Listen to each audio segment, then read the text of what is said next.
This is Gemara and Yoma Daf Samochas. The learning should be as close for a shlema for men of Emir Chaim Mitzvah Stephen Reiser Idol Sarbas Kanandel Each Basim as Chaisei Yisrael Memindol Eliezer Paris Ben Shavlei Bas Naomi Bashavei Yoshir Chanan Shmuel Ben Tila Daniel Ben Chan Reiser Mechai Ben Sili Bracha Bas Tava Musa Adina Eina Bashin Memindol Stephen Vega Vern Nechelis Vern Hu and Vivka Bas Shava Naftal Yisrael Michel Esther Beser Shachali Yisrael, as well as the Shidduch for Adalea Bas Ita, as well as the Shidduch for Yisrael Chaim Ben Devaira. We pick it up on the bottom of Samach Zayin Amud Beis, and we continue the Avodah. We're up to almost the final stages of the Avodah, as we're now going to go and we're going to figure out what to do with the remainder, the rest of the par in this year. We already dealt with the blood, we already dealt with the shechita, of course, at first, with the respective vidois that were, of course, referring to this year, La Hashem, this year which was shechted. We dealt with the dam, we caught the blood, we sprinkled the lefnai lefnim, we sprinkled it on the brechas, we mixed the blood and we put it on the mizbeach. And now says the Mishnah on Samach Zayin Amud Beis, the end of the Mishnah, end of the Amud, excuse me, Parvis, a year he comes next to his par, the bull, and this year the goat, hanisrafim that are going to be burned, meaning the remainder of the animal, karan ba'itzias mureim, you rip open those animal and you remove the different emurim, the different parts of the animal. Nostan b'magis, you put in a bowl, ve'iktirin al gam mizbeach, and you burn it on the mizbeach. The Mishnah sounds like you burn it right now. The Gemara is going to discuss that's not so simple. Kolon, you intertwine b'makla'is, in a stick, you intertwine the par and the seir, the different animals together, you braid them together, and you put them on b'makla'is, on sticks. V'tzin l'beis reva. Actually, we'll see exactly. But you take him out to a place that you're going to burn them. At what point are the begadim of the person bringing out the animal's clothing become tamei? When it goes outside the walls of the Hazara of Shemoneh, no, not just when you take it out, when the fire grabs hold of the majority of the imurim. So the final stage is the remainders of the par and the seir, intertwining them, putting them in the bowl, and the subsequent burning them. Says the Gemara Veiktiran, Sal Kedaitach. Do you think that you burn it right now, like we pointed out in the Mishnah? It sounds like you throw it in the bowl and you go burn it. Elaima, says the Gemara, you put them in a bowl for the eventual burning on the Mizbeach. Kolon b'mekla'is. I said sticks, but you braid the two animals, says the Gemara, Rav Yechon, Kimin, Kliya, like a braid. Tano, we learned in the Mishnah,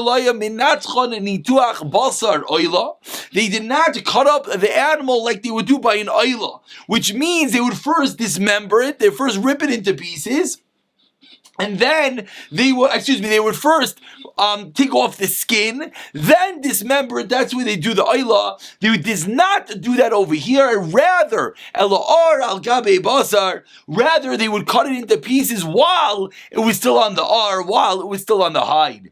Immediately, from where do we know this? Says the Gemara, 2 lines from the bottom.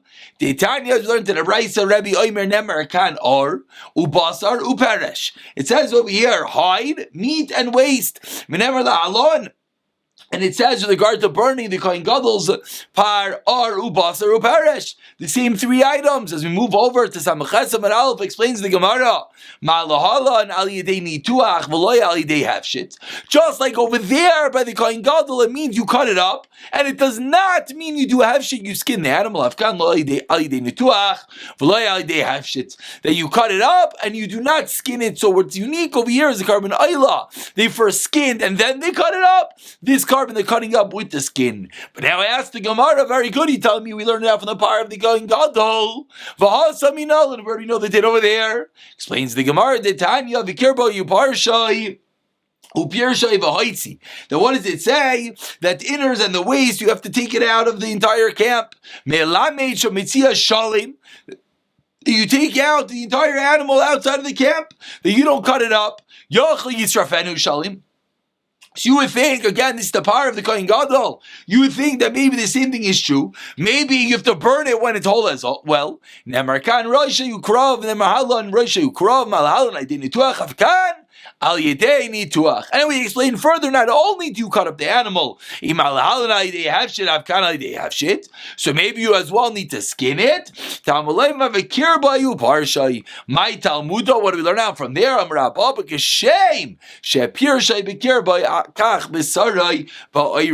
Just like the pure shay, the waste is bekirbai, is inside the animal, so too the besarai is ba'irai, the flesh is inside the skin, and this is the Makar says, the Gemara, that you dismember, you cut up the animal before you skin the animal. And the Mishnah concluded teaching us, one of the begadim, one of the clothing of the person carrying out the animal become tamei, and we had a machlekes whether it's when you leave the walls of Yushalayim, or whether it's when the majority of the animal takes hold on the fire. Tana Rabbana, now the Gemara explains where we got this from. It says in the Torah that with regard to this par and this seir, you take them out of the camp, and there you shall burn them. Now,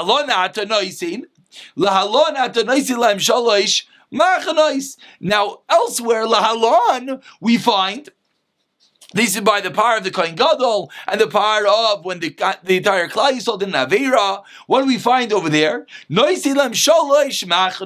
take them outside, not just outside the base of Mikdash, outside all three machanais. Something we've spoken about, Machane Leviyah, Machane Shechina, and Machane Yisraelim, all the way outside of all the camps. And over here, by our case, you only have to take them out of one camp. You only have to take them out of the base of Mikdash, but not the entire Yerushalayim. So why does the Torah say outside of the camp? Says the Gemara, we have a special limud that we know you really have to take the animal all the way outside the camp. So why did the Torah say teach you a different thing? Teach you that once you take it outside the camp, the clothing becomes tamei. Says the Gemara, how do we know when it comes to the power of the Kohen Gadol, the power Shalom Davar Shal Tzibor, when the entire Klal Yisrael does an Aveira? How do we know over there, like we said, has to go outside all three camps? The Tanya, we learned in a Braisa. You got to take it out of all three camps. Or maybe it means only outside of one camp. When the Torah teaches me Bipara Ida, with regard to the power of the Ida of the entire congregation, and then it says you should go outside the camp. Didn't have to say that. Didn't have to say you bring it outside the camp. We already know you got to burn it like the other bar. So why does the Torah go out of the way to speak out? Bring it outside of the camp. So the first stage was bring it outside camp number one, Machane Shechina. Then we have an extra by Tzil Mechutz HaMachane. Tell me camp number two, Machane Leviyah. Ukshoimer Mechutz HaMachane B'deshen Shein Dam Leimer again. Sharik Var Nemar El Shafich HaDeshen. Ten Lei Machane Shlishis. And that's where we see even the third camp. You got to take it all the way outside of Yushalayim in its entirety. Rav Shimon, what does Rav Shimon hold? What does Rav Shimon do with the pasuk that says he was there for a different brayso? Rav Elazar says Rav Eliezer in the brayso, it says over here it says over there it means outside all three camps. Excuse me, just like over there it's on the east, so to over here it's on the east. That's how Rav Shimon learned. So he uses the words, teaches a different in all three camps and on the east of Jerusalem. For Rabbanon, according to the Rabbanon, which is a Tanakama of our Mishnah, where do you burn it? How do you know which direction? You don't have this pasuk. As you learned in a Brayso, where are the par and the seer? Where is it burnt? As we turn over to Samachesem and Bees, and everyone can see the end of the parak in sight. You burn it to the north of Yerushalayim. Because he does not have that special pasuk, so he comes out that it's going to be on the north. Rav Yossi Omer Abis Hadeshen Nisrafim.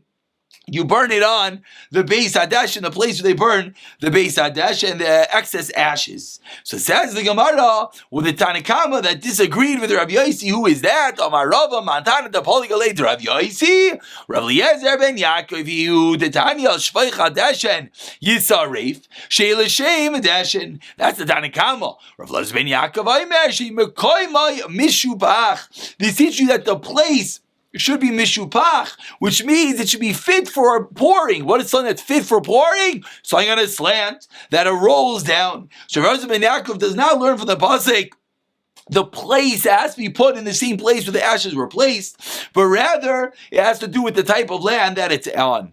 Abaye doesn't like this, Josh. Maybe that's the machlokes, whether the area is on a slant or not. Says the Gemara, but they both agree that it has to be the place where the ashes are put.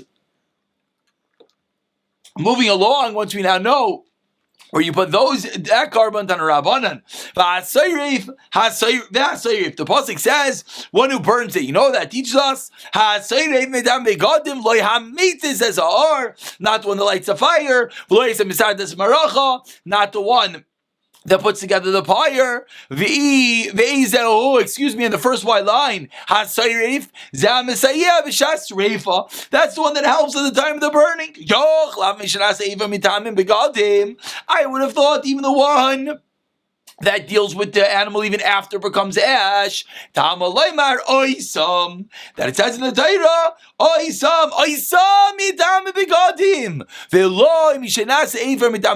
if you're dealing with it prior. Now, once it becomes totally burnt, it no longer makes the kohen dealing with it have his clothing become tamei. The animal itself is that which is going to be mitame, make impure. But now, once the meat is decomposed, it's smelly already. It's no longer mitame. Begodim my beinayu, ikbeinayu.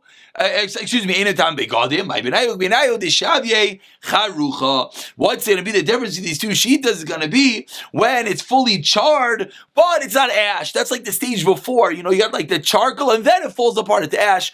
That's going to be the chilek, the difference in these two opinions. Says the Mishnah as we finish off this parak, Amru lai l'kayin gadol. They say to the Kohen Gadol,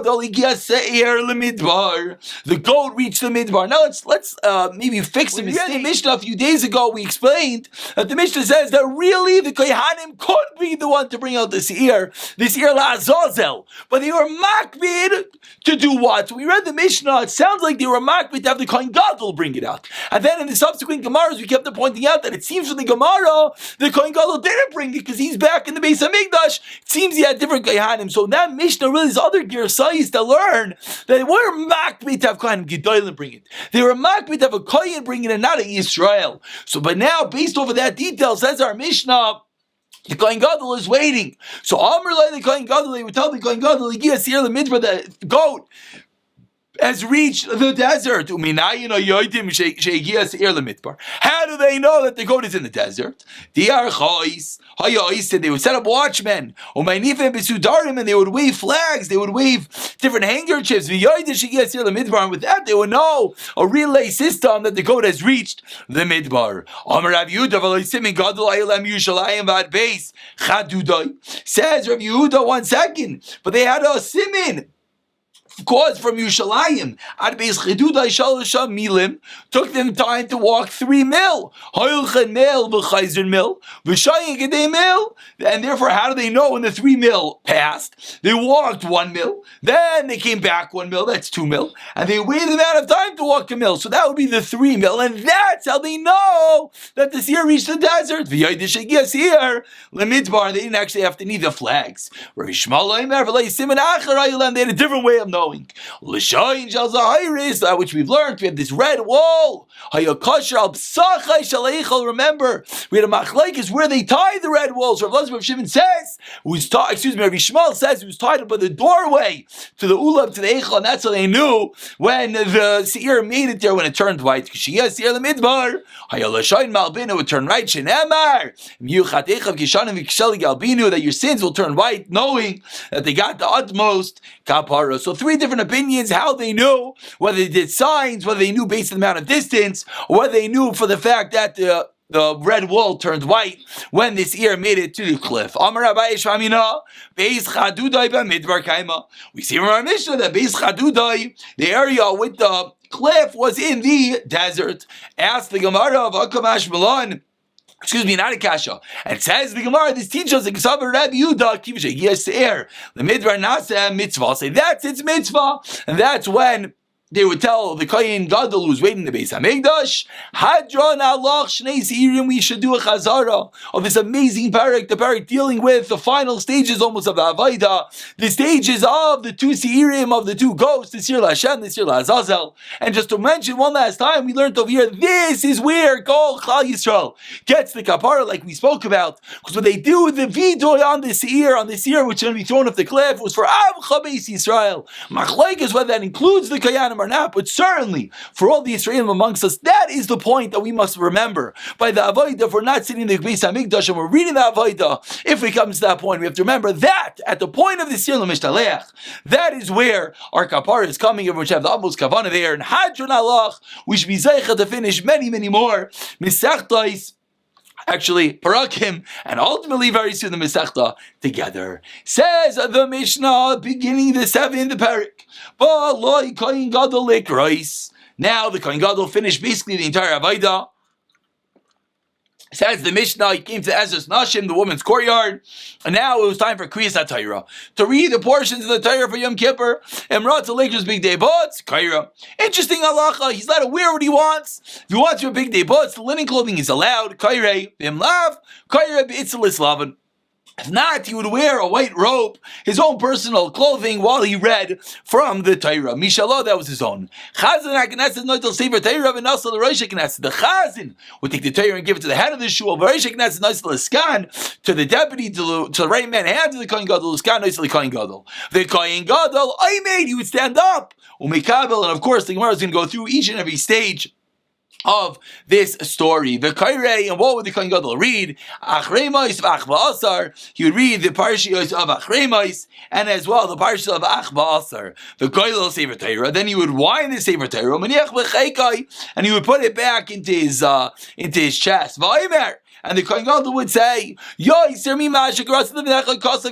lot more in the Torah. I only read a little piece. Uba'asar shebechumish habekudim, and as well he would read the passage of V'asar in Chumash and Bamidbar. Umevarich aleha, excuse me, V'asar Chumash B'kudim, Kairei al peh, Umevarich aleha, he would read that by peh, he would read that by heart, V'kairei aleha, and he would read on it, Shemaina brachos, and he would recite, the Kohen Gadol would recite 8 brachos when he started reading the Torah. Ala Torah, Ala Vaida, Ala Idav, Ala Savan, Ala Migdash, B'nei Atzman, Val Yisrael, B'nei Atzman, Val Yishalayim, B'nei Atzman, Val Koyanim, B'nei Atzman, Val Shara, Tefillah, and then he would proceed with the rest of the davening, which the Gemara, of course, is going to go and dissect each and every one of these brachos, figure out where it came from, what it came from, etc. Harai Kohen Gadol Shu Kairei Einai Raya Par V'Sir Nisrafim. Says the Mishnah, almost an interesting statement.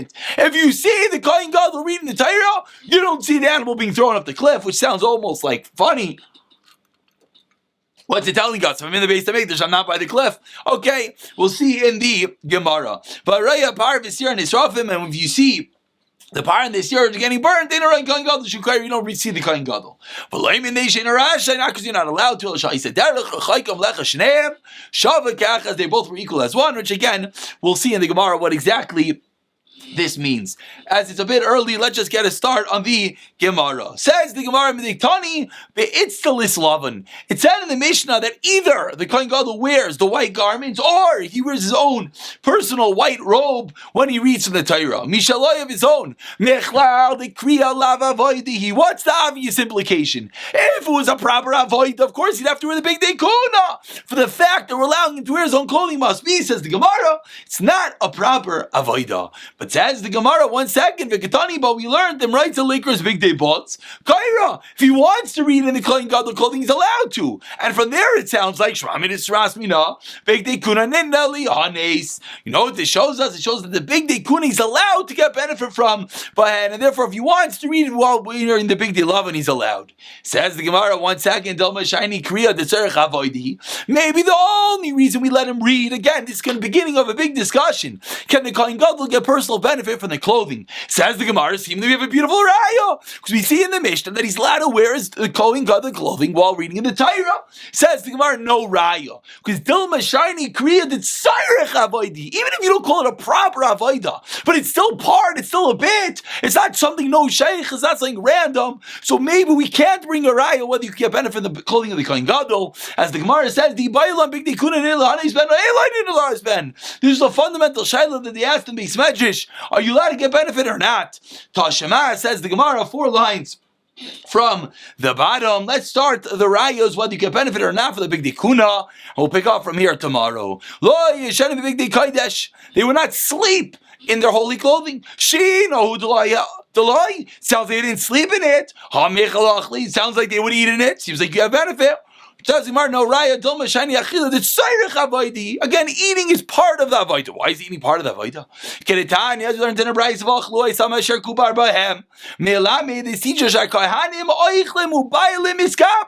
because the eating of the kohanim was such a holy endeavor. The eating itself is what gave the bailim, gave the owner the kapara. So says the Gemara, maybe that's why you can eat in your clothing, because it's part of the kapara.